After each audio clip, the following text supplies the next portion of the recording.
सह नौ भुनक्तु सह वीर्यं करवावहै तेजस्विनावधीतमस्तु मा विद्विषावहै।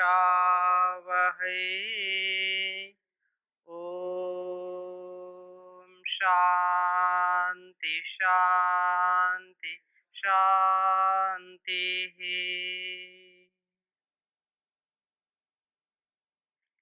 वैदिक जीवन पद्धति की इस कक्षा में आप सभी श्रोताओं का, दर्शकों का पुनः हृदय की गहराइयों से हार्दिक स्वागत है, अभिनंदन है। वेदो अखिलो धर्म मूलम। वेद का पढ़ना, पढ़ाना, सुनना, सुनाना तथा आचरण में लाना हम सबका परम कर्तव्य है। हम अर्थात ऋषियों के जो सच्चे और अच्छे उत्तराधिकारी हैं, जो ऋषि परंपरा में अपने जीवन को जीना चाहते हैं और इस जगत को दिव्यता से भरना चाहते हैं, उनके लिए श्रुति परम प्रमाण है, वेद परम प्रमाण है। वेद के विषय में हमने चर्चा की थी कि वेद का जो ज्ञान है वो वेद धातु और 4-5 धातुओं के संदर्भ में आप सबके समक्ष हमने चर्चा की थी। आज कुछ उसके संदर्भ के रूप में कुछ श्लोकों का हम स्वाध्याय करेंगे।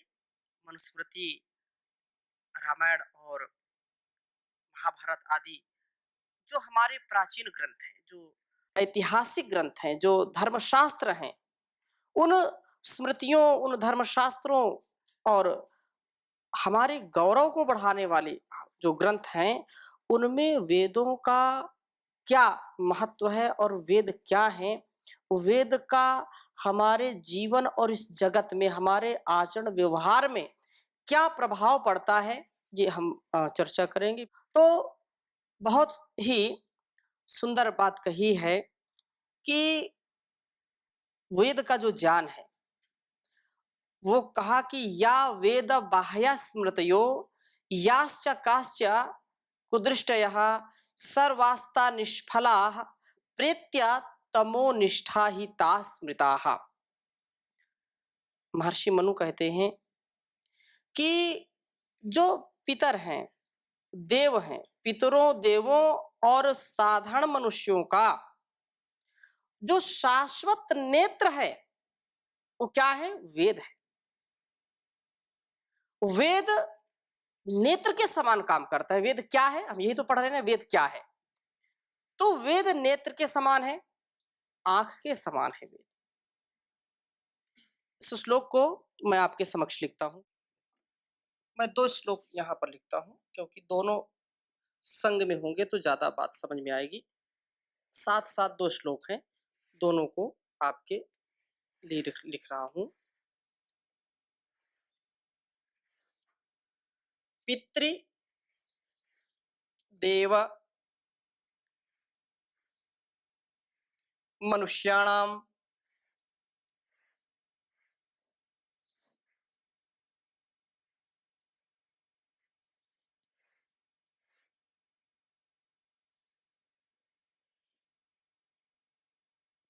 मनुष्याणाम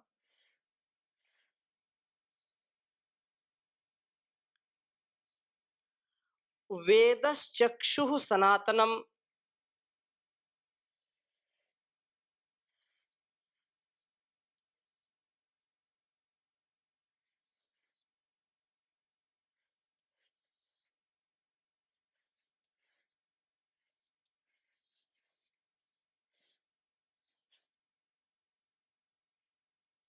वेदश्चक्षुः सनातनम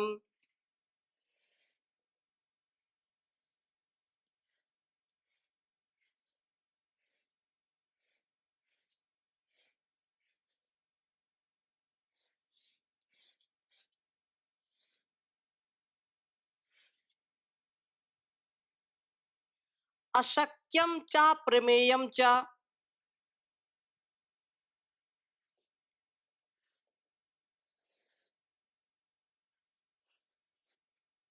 अशक्यम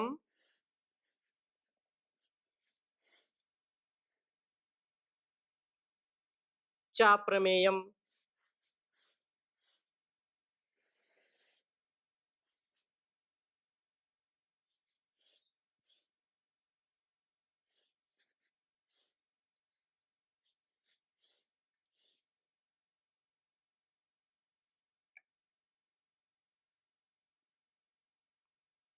चा प्रमेयम।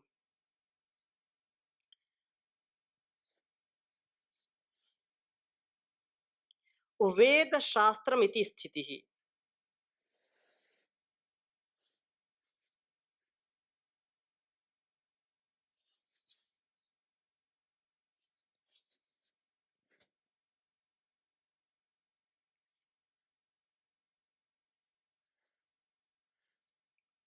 वेद शास्त्र शास्त्रमिति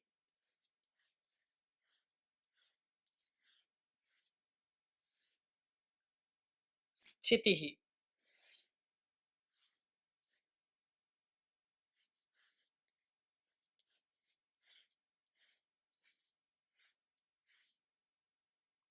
स्थिति विसर्ग लगा लीजिए।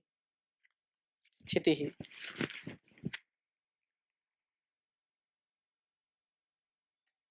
और इसी के साथ दूसरा श्लोक है, उसको भी लिखेंगे। या वेद बाह्य स्मृतयो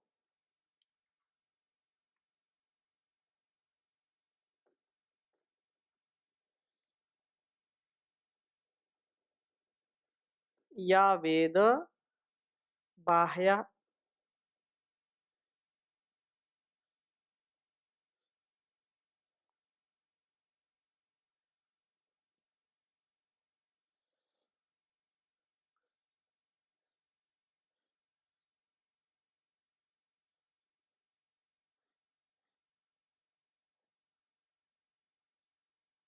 स्मृतयोः याश्च काश्च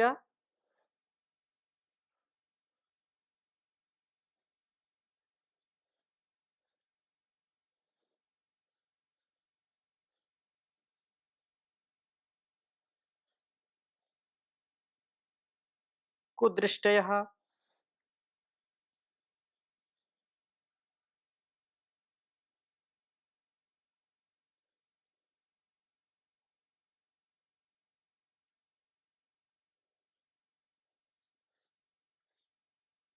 कुदृष्टयः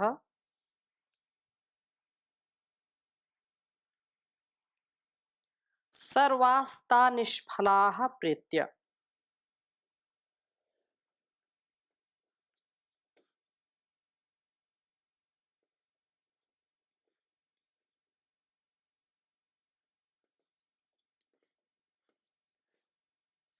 सर्वास्ता निष्फलाः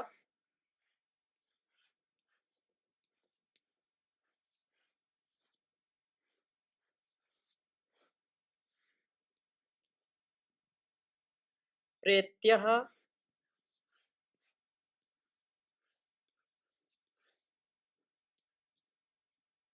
तमोनिष्ठा हि ता स्मृताः।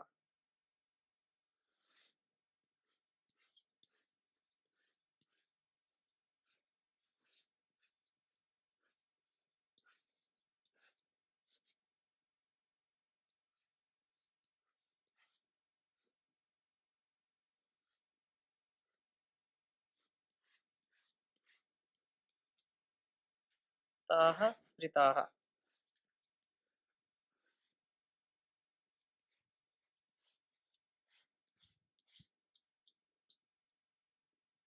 उच्चारण करेंगे। पितृदेव मनुष्याणाम वेदश्चक्षुः सनातनम् अशक्यं च प्रमेयं च वेदशास्त्रमिति स्थितिः। या वेद बाह्य स्मृतयोः याश्च काश्च कुदृष्टयः सर्वास्ता निष्फलाः प्रेत्यः तमोनिष्ठा हिता स्मृताः, तमोनिष्ठा हिताः स्मृताः। दोनों ही श्लोक मनुस्मृति के 12वें अध्याय के 94 और 95 श्लोक है। संख्या 94 और 95। कहा कि पितृदेव मनुष्याणाम, जो लोग पितरों, देवों और जो साधारण मनुष्यों का जो शाश्वत नेत्र है, ऐसा नेत्र जो कभी धोखा नहीं खा सकता, जो सदा स्पष्टता से युक्त रहता है, सदा रहता है, जो कभी जिसका लोप नहीं होता है, ऐसा वो नेत्र किसका? पितरों का, देवों का और साधारण मनुष्यों का भी। इस शाश्वत नेत्र है वेद, और वेद रूपी शास्त्र का निर्माण कोई मनुष्य नहीं कर सकता है। अशक्यम च प्रमेयम च वेद शास्त्रमिति स्थिति ही। ये ऐसा ज्ञान विज्ञान से परिपूर्ण यह भंडार हमको ईश्वर ने दिया है वेद का, जो जिसका निर्माण मनुष्य नहीं कर सकता, अशक्यम नहीं कर सकता है, ये अशक्य है, उसके सामर्थ्य में वेद की रचना नहीं है। इसलिए ये कहा कि ऐसा कोई कर नहीं सकता, बिना विशेष साधन आदि के कोई उसे जानने में समर्थ नहीं है। और यही स्थिति है, वास्तविक क्या है?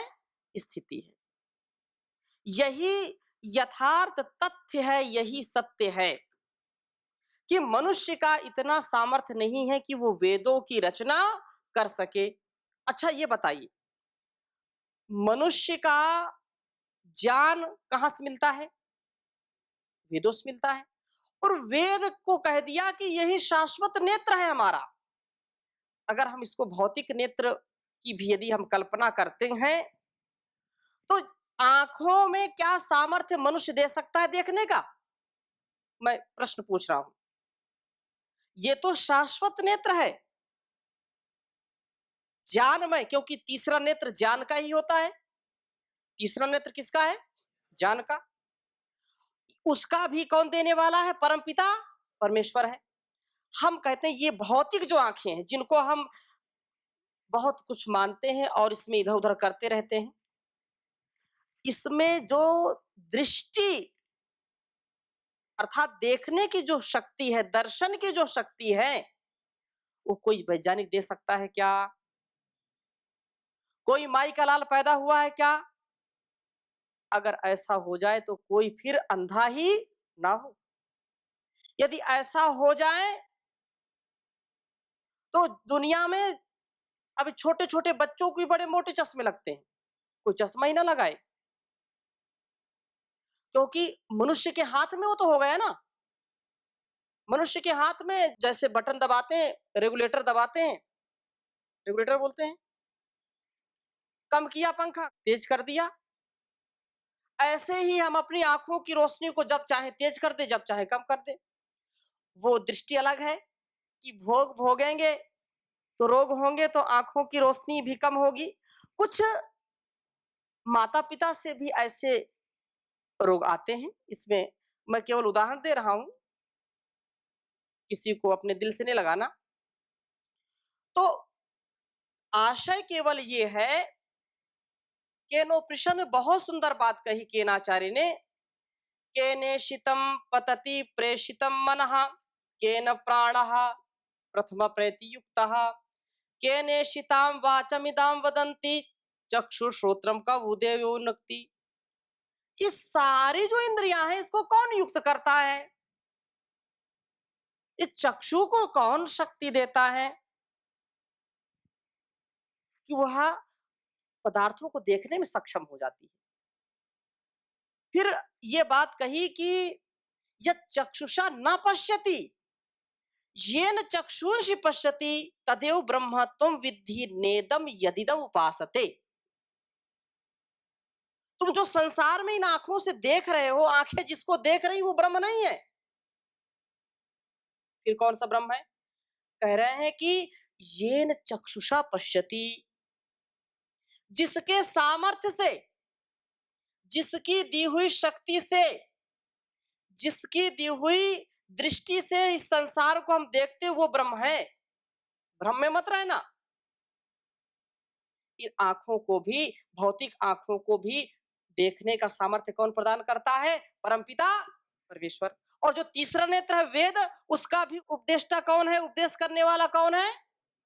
परमपिता परमेश्वर। इसलिए वेद का जो ज्ञान है शाश्वत ज्ञान है और इसको हमको आत्मसात करना चाहिए। ये शाश्वत नेत्र है वेद, शाश्वत नेत्र है। कदाचित व्यक्ति का जो नेत्र है, जो चक्षु है, कभी धोखा दे सकता है, लेकिन जो ज्ञान चक्षु है वो कभी धोखा नहीं दे सकता है। इसलिए वेद का स्वाध्याय करना, सुनना सुनाना ये हमारा सौभाग्य है। इससे बढ़कर के कुछ हो नहीं सकता। हमसे ज्यादा सौभाग्यशाली कोई हो नहीं सकता है। हमको उत्साह से इसको पढ़ना, सुनना और मतलब उसका आचरण में उतारना करना चाहिए, और कोई दूसरा उपाय नहीं है संसार में। क्योंकि वो परमपिता परमेश्वर जैसे माता पिता दयालु हैं और अपने बच्चे को दया करके सारी चीज बताते हैं, समझाते हैं, ऐसा ऐसा करो, ऐसा नहीं करना, ये जो है विधि है, ये निषेध है। वैसे ही वेद में परमात्मा हमको समझाता है कि ये निषेध है, इसको नहीं करना और ये करना है। अभी जब वेद मंत्रों की हम चर्चा करेंगे तो और बहुत अच्छी अच्छी बातें आएंगी सामने। तो उस परमात्मा की हमारे ऊपर विशेष कृपा है, इसकी भी इस प्रकार से भी हमको कृतज्ञता का ज्ञापन करना चाहिए। और अगली बात क्या कही? या वेद बाह्य स्मृतयो हो याश्च काश्च कुदृष्टयः सर्वास्ता निष्फलाः प्रेत्याः तमोनिष्ठा ही ता स्मृताः। कि ये जो वेद के विरुद्ध स्मृतियां हैं और जो कुत्सित दर्शन है, उन सबका अध्ययन जीते जी कष्टदायक है। या वेदा बाह्य स्मृतियो याश्च काश्च कुदृष्टया सर्वास्ता निष्फला प्रेत्या तमोनिष्ठा ही स्मृता। इतनी सुंदर बात कही है कि जो वेद के अनुकूल आचरण नहीं करता है, और वेद के अनुकूल जो आचरण है, वेद के अनुकूल जो शास्त्र हैं, उनसे विपरीत जो अध्ययन करता है, उनसे विपरीत जो पढ़ता है, उनसे विपरीत, उनसे विरुद्ध जो आचरण करता है, वो जीते जी भी कष्टदायक है और मरने के बाद भी। वो मरने के बाद भी कष्टदायक है। मरणोपरांत भी कुसंस्कार होने के कारण वह किया हुआ कर्म उसका निष्फल जैसा हो जाता है। क्योंकि ऐसे जो ग्रंथ है, ऐसे अज्ञान अंधकार से युक्त ग्रंथों को पढ़ेंगे, उस पे अपनी जो है ऊर्जा नष्ट करेंगे, तो वो हमारे लिए कष्टदायी होंगे। क्योंकि जैसा चिंतन होगा, जैसा मनन होगा, वैसा व्यवहार होगा। यद मनसा मनुते तद वाचा वदति, यद वाचा वदति तद कर्मणा करोति, यद कर्मणा करोति तद अभिसंपद्यते। कि जैसा मन से विचार करेंगे वाणी वैसी बोलेगी, और जैसी वाणी बोलेगी वैसा हम कर्म करेंगे, और जैसा कर्म करेंगे वैसे हमारे संस्कार और स्वभाव बन जाएंगे। इसलिए वेद जो ज्ञान का मूल है, उस मूल में कोई भूल नहीं होनी चाहिए। और मूल में यदि भूल हो गई तो जीवन शूल बन जाएगा, कांटा बन जाएगा और धूल में मिल जाएगा। इसलिए ज्ञान की गंगा में डुबकी लगा करके फूल के समान बने, महके और सुगंधित जीवन बना करके इस जहान को भी सुगंधित बनाए, ये हम सबका कर्तव्य है। इसलिए इस वेद विद्या को प्रयत्न पूर्वक पढ़ना चाहिए, यत्न पूर्वक पढ़ना चाहिए। कोई भी शास्त्र हो, कोई भी ग्रंथ जो आध्यात्मिक है, वो बिना वेद की चर्चा किए पूर्ण ही नहीं होता है। इसलिए हम यदि कुछ पाना चाहते हैं तो पत्ते-पत्ते में नहीं जाना।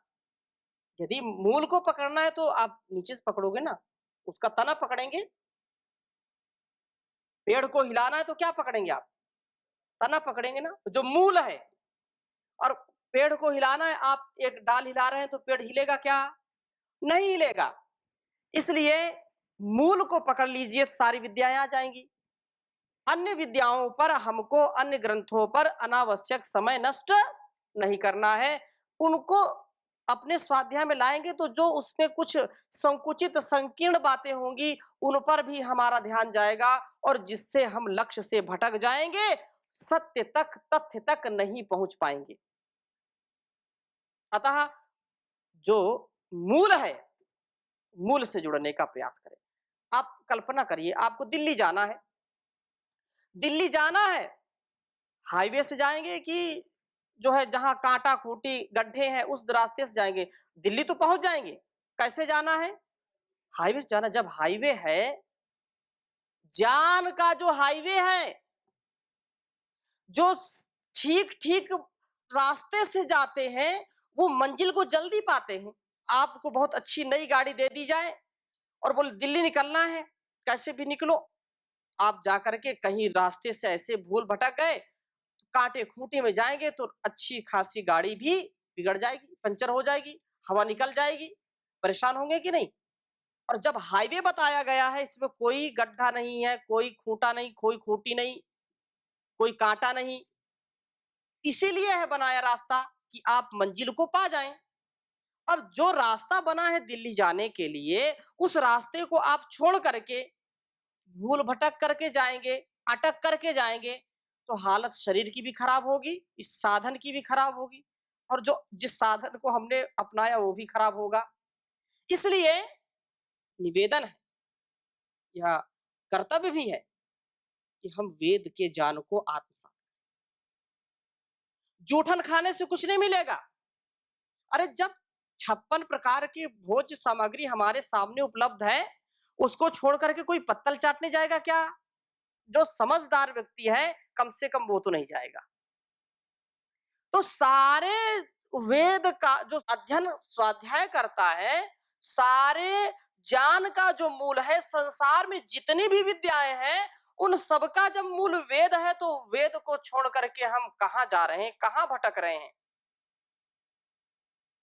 हमको वापस आना पड़ेगा अपने जीवन और इस जगत में दिव्यता का आधान करने के लिए।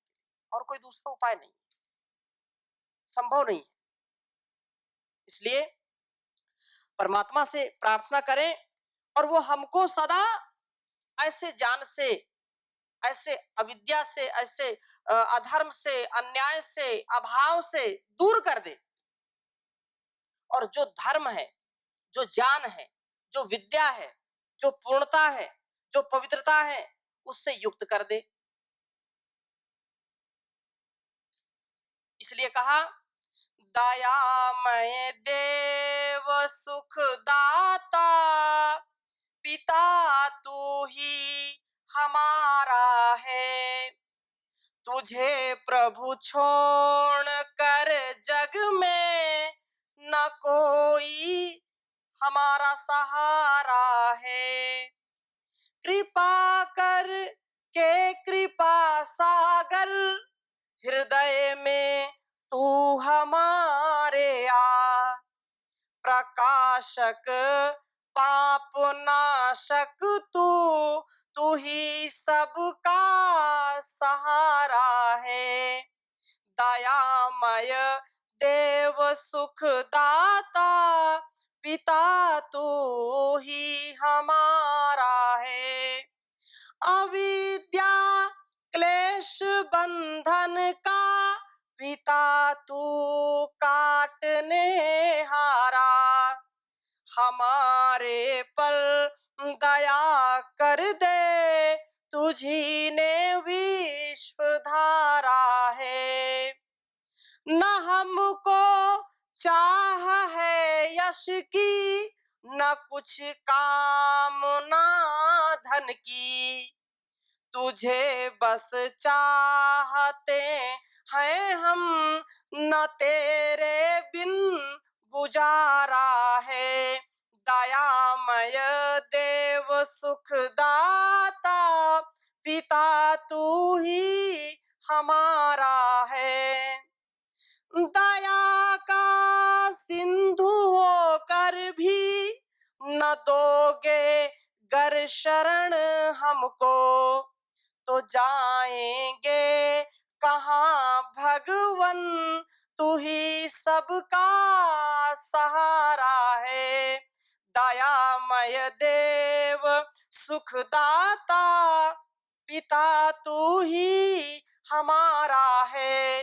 तुझे प्रभु छोड़ कर जग में नहीं कोई सहारा है, नहीं कोई सहारा है। तो इस चर्चा को और आगे हम बढ़ाएंगे, अभी समय हो गया, यही पर विराम करते हैं। ओम शांति शांति शांति।